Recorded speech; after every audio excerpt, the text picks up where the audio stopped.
يا جماعة كاتوك المصيف.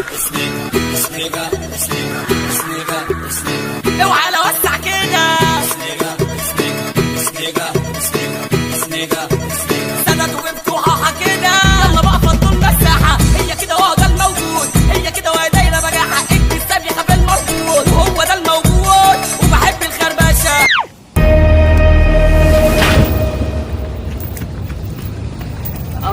ليه بس كده يا عمو؟ مين اللي جاب الحيوان ده هنا يالا؟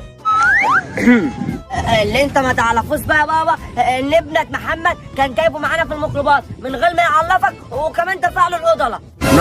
نعم يا حيوان. يعني انا ما رضيتش اجيب امك عشان تخف علينا المصاريف، وانت راح تجيب لي الواد الزباله ده؟ طب ايه رايك بقى ان انا همسيك انت وهو دلوقتي؟ يا لهوي، نمشي بس يا عم، ما تشوف ابوك يا عم. يا بابا نمشي على فين بس بالله عليك؟ ما